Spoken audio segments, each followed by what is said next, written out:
Hi guys, I'm Laura Vitale, and on this episode of Laura in the Kitchen, we are making such a classic. We are making Nonna's lasagna. We are making it so Nonna style that I'm even gonna roll out meatballs so that they're teeny tiny. I have not made a classic lasagna here in probably over a decade. Before anybody comes at me, yes, mine has ricotta, not bechamel. We're talking Napoli, not North. Don't come at me. This is my Nonna's recipe. I'm thrilled to share it with you. So let's get started. We're gonna make the meatballs first. To make the meatballs, I'm using all ground beef. You can use a mixture of beef, veal, and pork if you want to. I'm using all ground beef. I'm actually making double the batches of the meatballs, and I'm gonna freeze half of it because work smarter, not harder. So when I want meatballs at the last minute, I got them. I've got some breadcrumbs here. Now you can also use bread if you have some stale bread laying around. I don't. Who would have stale bread around these parts?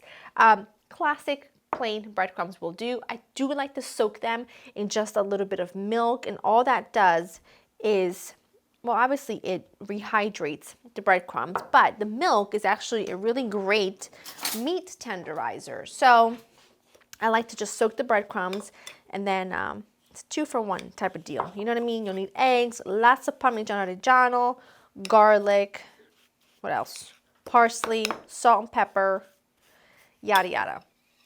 I'm gonna go ahead and start chopping up my garlic. I've got 4 cloves here because, like I said, double batch. I'm gonna just go ahead and finely chop garlic and all of this parsley. We have everybody in here. This is my hand that I haven't touched anything with, so I'm gonna salt really well. Pepper, good amount, but not too much. All right, and then we're gonna add eggs. Boom. And of course, a very good grating of parm. Okay. And now you're just gonna get in here and you're just gonna give everything a very satisfying mix. This is very therapeutic. Now, when I was a child, my Nonna made me and my cousin Alessio. At the time, I think when this all started to go down, from my memory, he must have been about 3 or 4, which makes me 8 at the time. Stand on little stools that my Nonna would make for us out of crates, and she would make us roll the meatballs.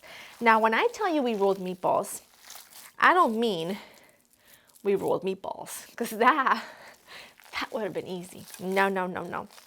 We rolled meatballs to about this size, okay?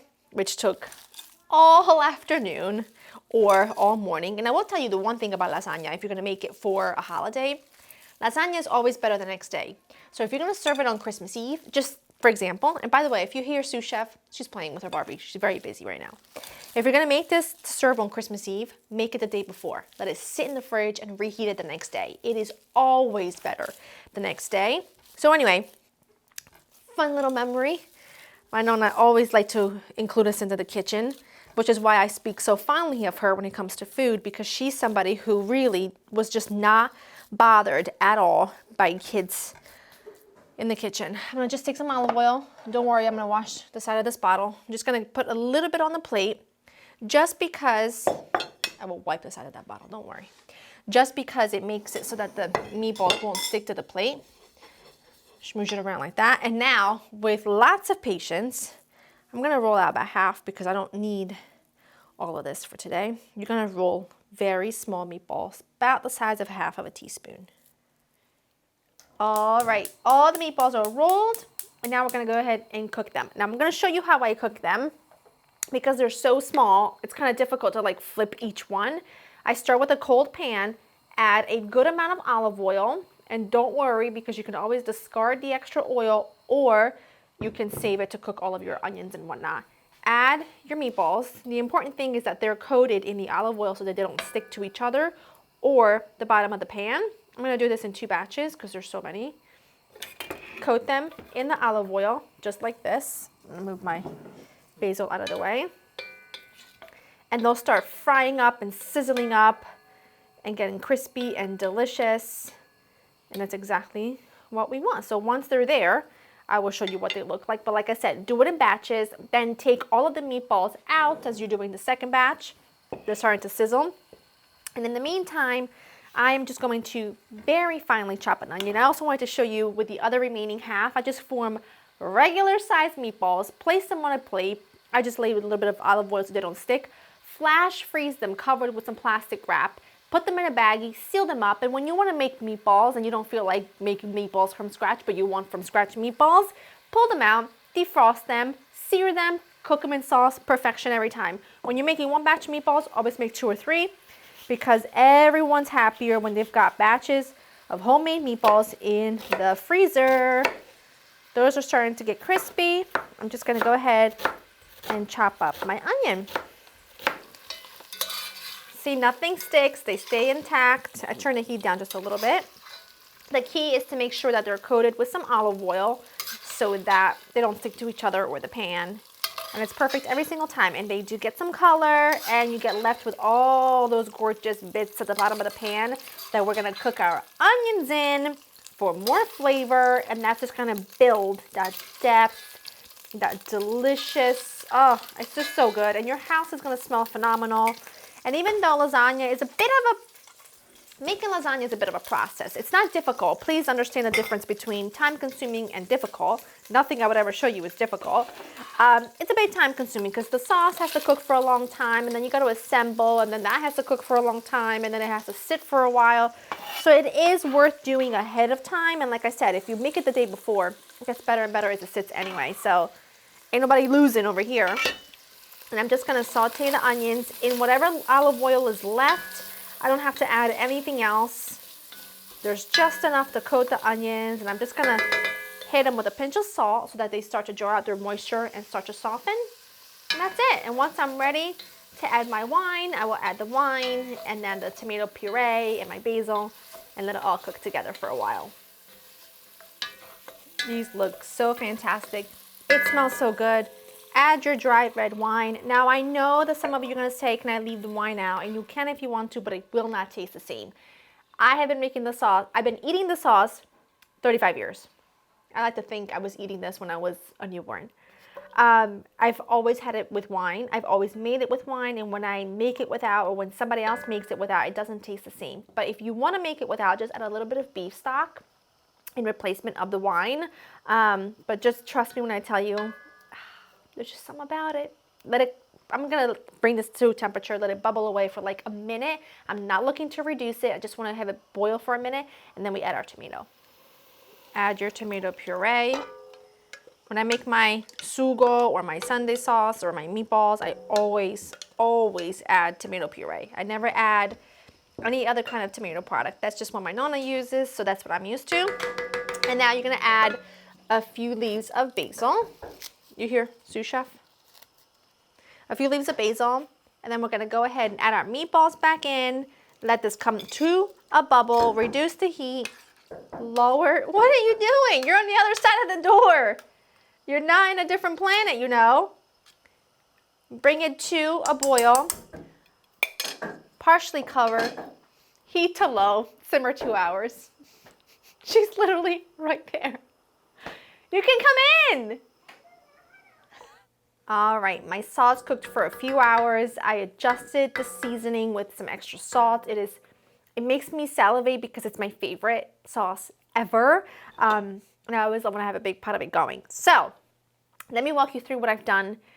I've only done one thing. I went ahead and boiled my lasagna noodles. Now, this is not the time for the no-boil lasagna noodles. We are going old school. So I want the old school noodles with the ridges on them because that's how my Nonna makes it and that's how I make it, and it's the absolute best. You want to go ahead and just cook them long enough so that they're pliable, but don't cook them all the way through because it still has to bake in the oven for a while.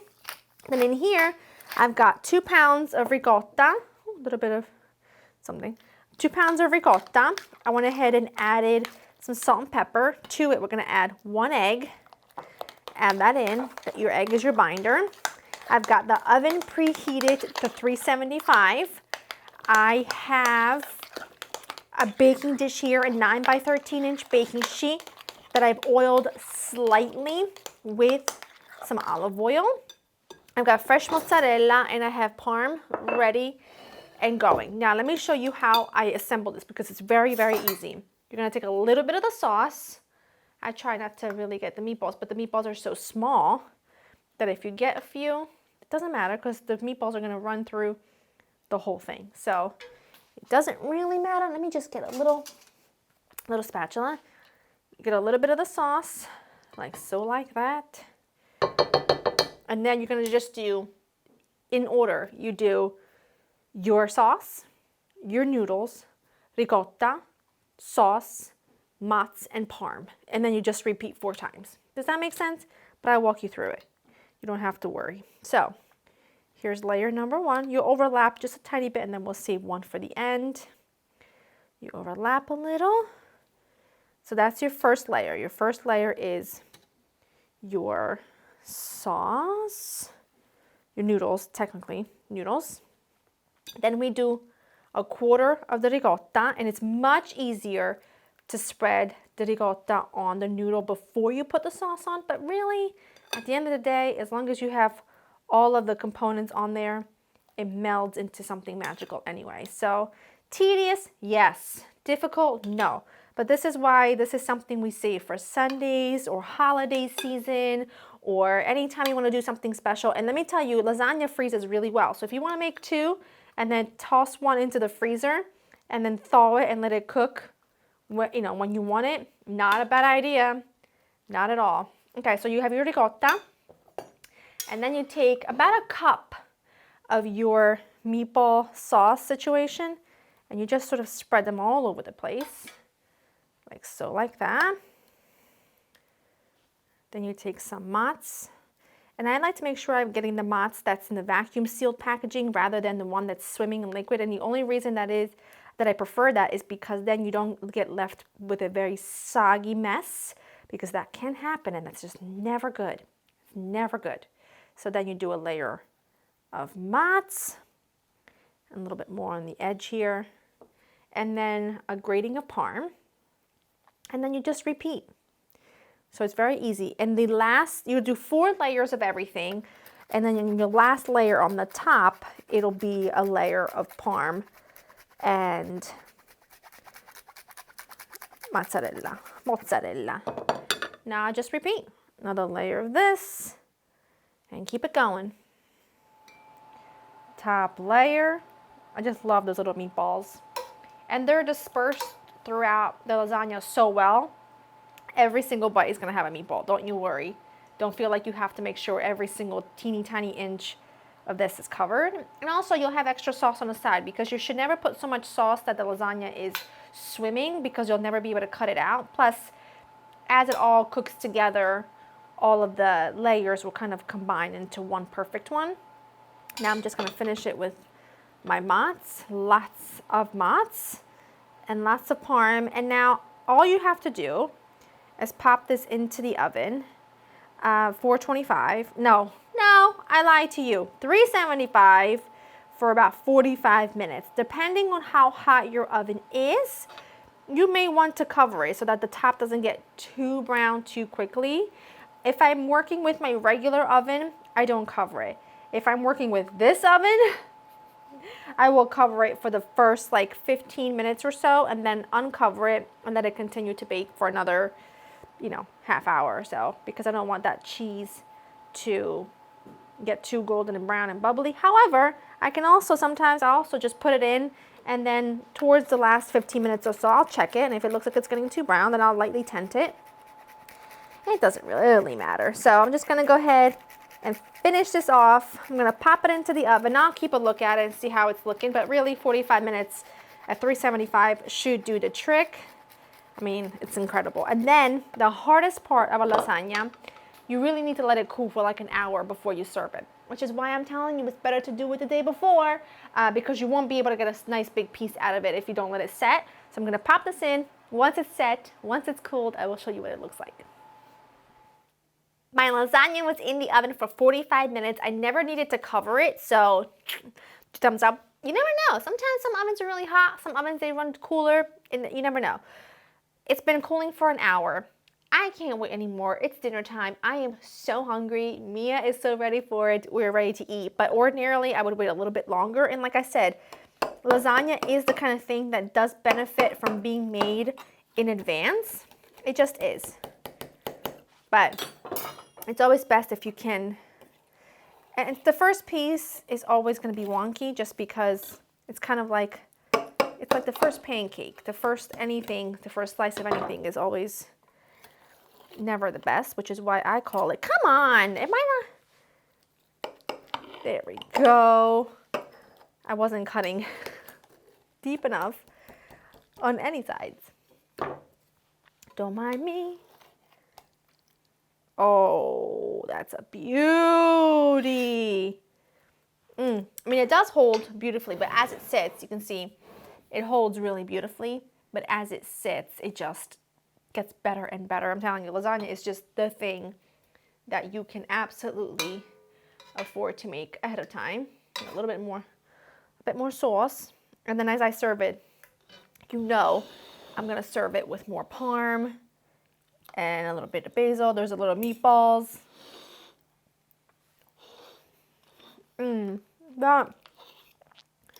That is my childhood on a Sunday.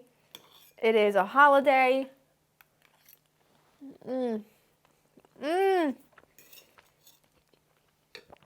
It's the best. People will often ask what we eat on Christmas Eve and Christmas Day. If you're from an Italian household, especially from the south of Italy, Naples, you know Christmas Eve is all about the seafood. All about the seafood. Christmas Eve, the feast of Christmas Eve is way better than Christmas Day. On Christmas Eve, we eat dinner late, and it's a thing that just goes on till like 2 a.m. Christmas Day, we typically have any leftovers from the day before, and my nonna will make a pasta al forno, a lasagna, any baked pasta, and a roast.